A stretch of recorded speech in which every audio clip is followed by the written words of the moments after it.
C'est une fête dite la fête des amoureux, la Saint-Valentin. Chers amis de la SCMA Togo TV, bienvenue dans votre émission Chemin de la foi vivante.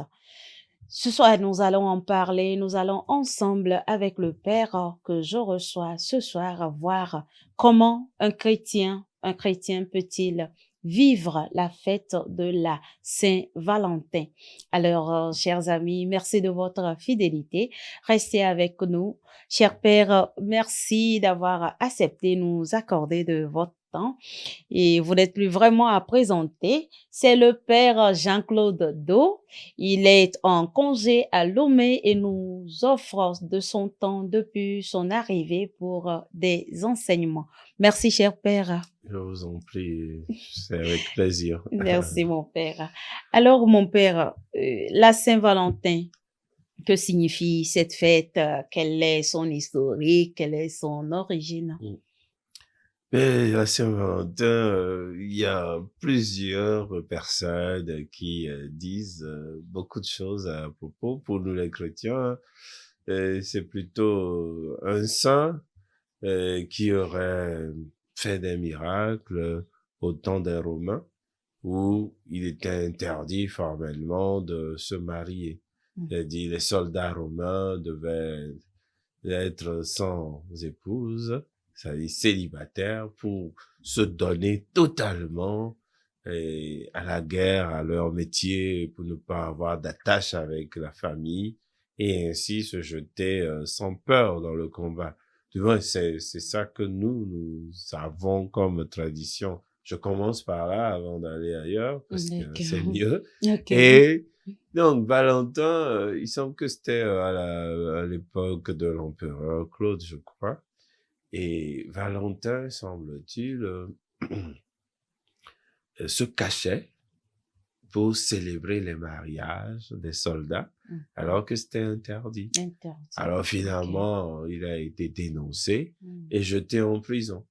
Et on raconte que dans cette prison, il a guéri les yeux de la fille de son gardien, de son geôlier, à travers un cadeau. Et il semble que c'est de là que viennent les cadeaux l'on s'offre à la Saint-Valentin. Et c'est aussi de là que vient que dans l'Église, on privilégie plutôt le mariage, les mariés, ceux qui sont religieusement mariés. Et on voudrait que la Saint-Valentin soit leur fête.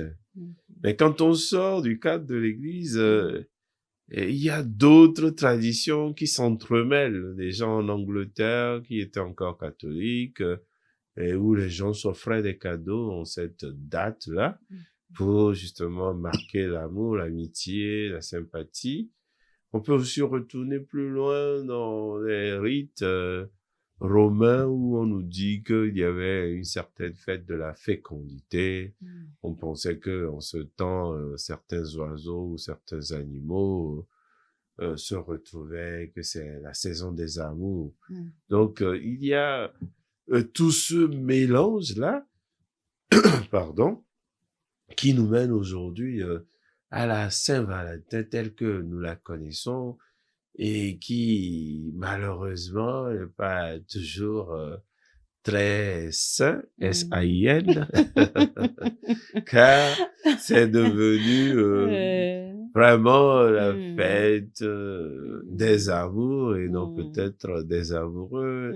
C'est le moment où tout le monde se jette à l'eau pour les cadeaux de ci, de ça. Et ça n'a plus rien de chrétien ni de religieux. En tout cas, pendant un bon moment, et jusqu'à ce jour, sauf dans certaines paroisses où on fait des efforts. Oui, mais mon père, j'allais le dire parce rien qu'aujourd'hui, de chrétien. Voilà, aujourd'hui, les paroisses organisent des fêtes à l'intention des couples. C'est vrai, des couples. Et bon, c'est quand on sort du cadre religieux qu'on voit que il y a des organisations qui ne concernent pas que des couples, voilà, mariés, mais tout le monde. Oui, c'est vrai que, bon, si on veut être sérieux dans la chronologie, c'est plutôt nous qui essayons maintenant de nous réapproprier cette fête, parce que au départ, à Saint-Valentin, les habits rouges, les roses et tout, c'était sur déjà les bancs de l'école que tout le monde criait Saint-Valentin, c'est le jour, bon, chacun sa copine, son copain, des histoires comme ça. Mais progressivement, nous avons, en tout cas selon ma petite expérience, nous sommes retrouvés un peu dépossédés de ce sang.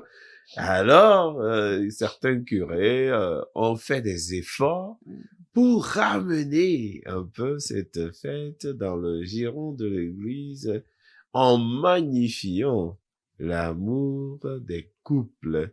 Moi, j'ai connu un curé personnel, le père Carlos, et Maria Olimpio, Acquisito, qui faisait vraiment le séjour des couples. Mariés étaient présentés, s'offraient des roses, et il faisait une petite fête. Ça a continué plus tard avec d'autres à motiver. Et peu à peu, les équipes Notre-Dame. Donc, on pourrait même dire que c'est plutôt nous qui avons couru derrière cette fête pour la ramener à ses origines, en déterrant en quelque sorte l'histoire de Valentin, pour que ce ne soit plus un jour de débauche, même au sein de l'Église, quoi. On essaie vraiment de conscientiser les gens. Et nous ne sommes pas contre l'amour. D'ailleurs, Saint Paul dit, alors pardonnez-moi, Saint Jean dit que Dieu est amour et que celui qui n'aime pas ne connaît pas Dieu, car Dieu est amour. Donc, nous ne sommes pas contre l'amour.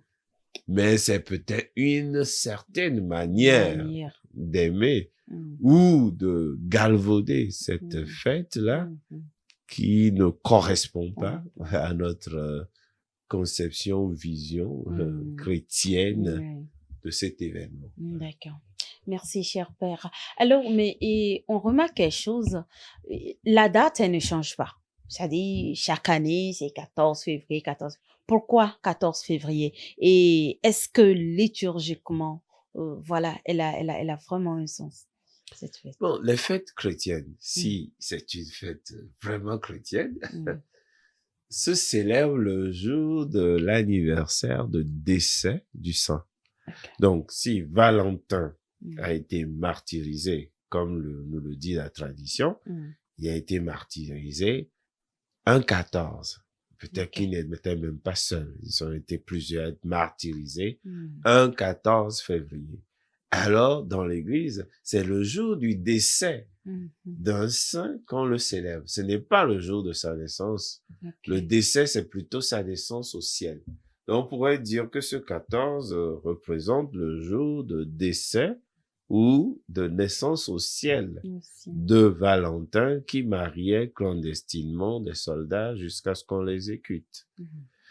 Mais ça pourrait aussi, comme je l'ai évoqué, être une fête païenne qui a été transformée pour y mettre une fête chrétienne. Et parfois, ça chevauche. Tantôt, c'est chrétien, tantôt, ça se paganise encore, comme actuellement. Ça n'avait plus rien de chrétien, mais c'était plutôt un jour de débauche, un jour de tout et de n'importe quoi. Et parfois, ce n'est que des cadeaux, mais un flirt, pas forcément un véritable amour. Donc, les dates, voilà à peu près d'où elles viennent. Soit c'est la tradition chrétienne d'un saint, d'un martyr, ça veut dire que c'est son jour de décès, ou son jour d'entrée dans le ciel, de naissance au ciel.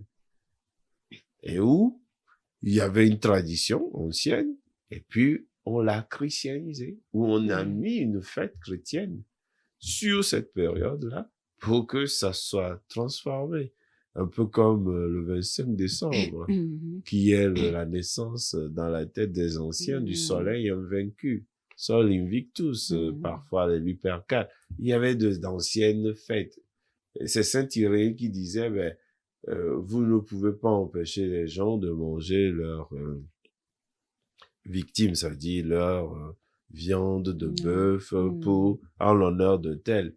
alors qu'ils le mangent en l'honneur de Jésus. Donc, ça dit, il faut christianiser leur fête. Parce que si vous leur dites de ne pas fêter, ils vont pas vous écouter. Alors, il vaut mieux christianiser la fête pour que ce soit en l'honneur de Jésus que l'on tue ou que l'on mange de la viande de bœuf, par exemple. D'accord.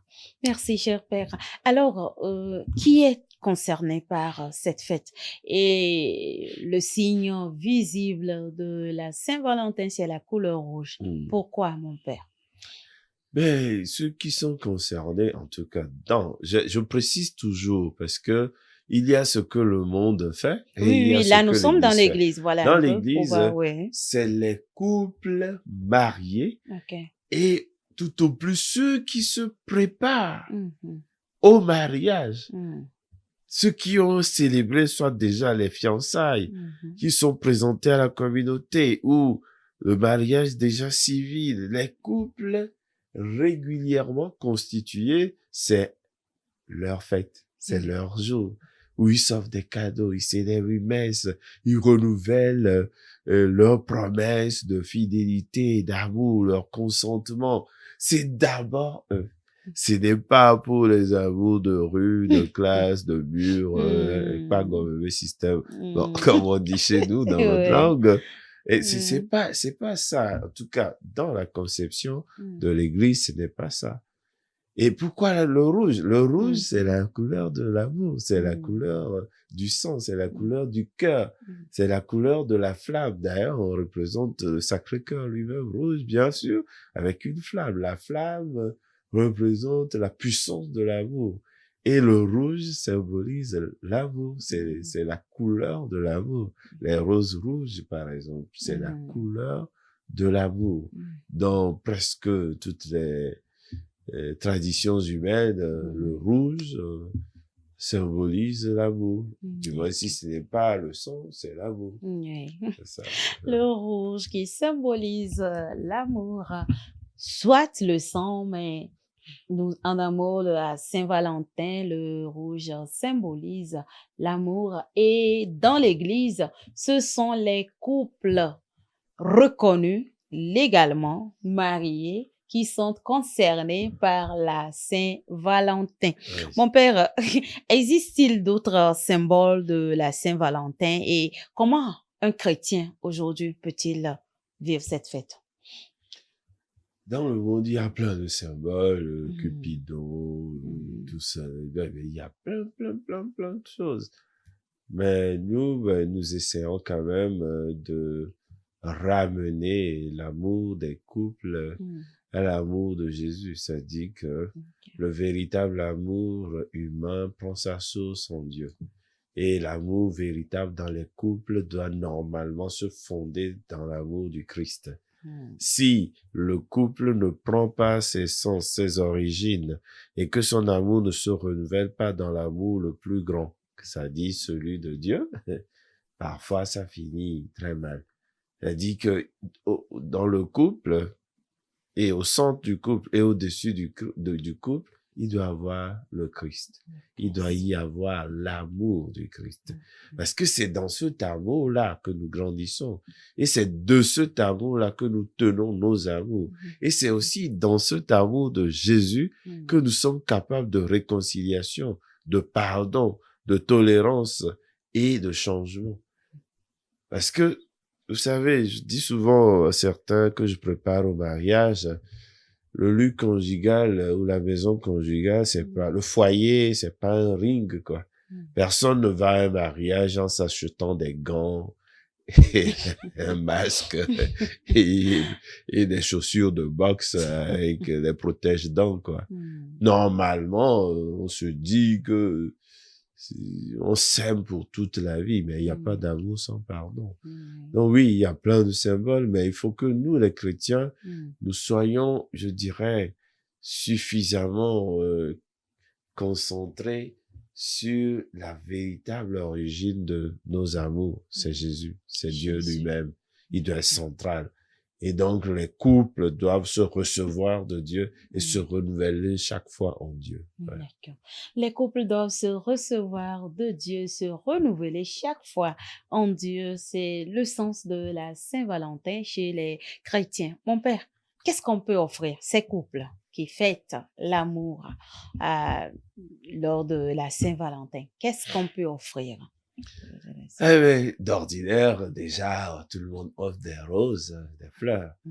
Et puis, c'est aussi l'échange des cadeaux. On peut échanger d'autres cadeaux. Par exemple, certains font un resto, un bon restaurant, où dans les familles, souvent, c'est les femmes qui sont à la cuisine. Ce jour-là, l'homme peut dire, aujourd'hui, c'est moi qui te fais un bon repas. Bon, j'espère il sait cuisiner, il va pas étouffer sa femme. Ou au moins, ce jour-là, il faut qu'il invente quelque chose. Et il y a offrir un voyage si le temps le permet. Et offrir quelque chose que la personne aime, apprécie. Et je pense qu'il faut être à l'écoute de l'autre. Dans les couples, il faut que ceux qui sont ensemble apprennent à s'écouter, apprennent à deviner ce qui peut faire véritablement plaisir à l'autre et le lui offrir. Sinon, il n'y a pas une liste exhaustive de cadeaux, mais le minimum, comme on sait quand même, pour les couples entre griffes modernes, par offrir quelques belles fleurs, c'est pas trop, quoi. Un cadeau qui fasse plaisir à l'autre, je crois que ça fait toujours du bien dans un couple. Ça les renouvelle et il faut pas non plus rester dans la routine, ouais, on a toujours été ensemble. Qu'est-ce qu'il y a de nouveau? Mais c'est dangereux, quoi. C'est dangereux. Dans des couples routiniers où on revient, on tombe sur son canapé comme un sac de jute, et puis c'est bon, quoi. Donc c'est en quelque sorte l'occasion de renouveler sa flamme, de se renouveler sa flamme. Voilà, faut remettre un peu d'essence dans la fleur, dans le feu de l'amour que... Bon, j'ai pas dit les feux, j'aime pas les feuilletons, mais bon. Je dis que il faut raviver la flamme. C'est pour ça, d'ailleurs, j'avais parlé du Sacré-Cœur. Vous voyez que c'est un cœur brûlant. Il faut vraiment raviver la flamme de votre amour. Hein? Remettre la pendule à zéro, à évoluer ensemble. Pour ceux qui ont choisi d'être ensemble. Et c'est important, hein, de se pardonner et de repartir sur de bonnes et de meilleures bases. Alors, chers couples, soyez attentifs l'un à l'autre et offrez à l'autre ce qui lui est vraiment cher. Ravivez la flamme de votre amour. La Saint-Valentin, c'est le sens de cette fête. En chrétien, parce que là, ce sont des couples bien reconnus religieusement ou plus ou moins légalement mariés. Alors, il est permis de vivre, de célébrer l'amour ce jour. Cher Père, cette année, précisément 2024, la date de la Saint-Valentin coïncide avec le début du temps de Carême. Quelle liturgie, si on peut le dire ainsi, prédomine sur l'autre? Quelle fête a de la place par rapport à l'autre? Si je veux jouer à la langue de bois, je dirais que on va pas dire qu'elle prédomine, parce que si on veut parler du véritable amour, Dieu est amour, et si on parle de véritable amour, ni le carême ne s'oppose à l'amour, ni l'amour ne s'oppose au carême. Par contre, liturgiquement, le carême est beaucoup plus important que nos fêtes, disons, à niveau personnel et un peu humain, quoi. Donc, si on veut être dans la liturgie, le carême est un temps beaucoup plus fort et beaucoup plus long, beaucoup plus important que juste la Saint-Valentin, quoi. Le carême engage. Alors, il faut anticiper ou reporter la Saint-Valentin. Chacun se débrouille. Sinon, vous le ramenez à votre ancien Mardi Gras, alors. Donc, chacun se débrouille, voilà. Et, on peut que leur dire bonne fête et bon carême, quoi. Voilà. D'accord, alors bonne fête et bon carême. Mon père, nous sommes déjà pratiquement à la fin de cette émission. Un mot de la fin? Ah oui, que l'amour grandisse toujours dans nos cœurs et dirige nos vies. Et en même temps, puisque ça coïncide avec le carême, que le pardon ramène la paix dans les foyers, dans les familles, et que la conversion soit pour nous une source de réconciliation, de retour les uns vers les autres, de retour ensemble vers Dieu. D'accord. Amen. Alors, merci, Père Jean-Claude, pour cet éclairage. Nous espérons, mon Père, encore vous accueillir sur ce plateau pour d'autres enseignements avant votre retour. Je vous en prie et nous espérons aussi. Merci, cher Père. Merci à vous. Merci bien. Merci, chers téléspectateurs de la première chaîne missionnaire. Merci de votre fidélité. Merci à toute l'équipe de la réalisation. Merci de rester toujours avec nous parce que nos programmes se poursuivent.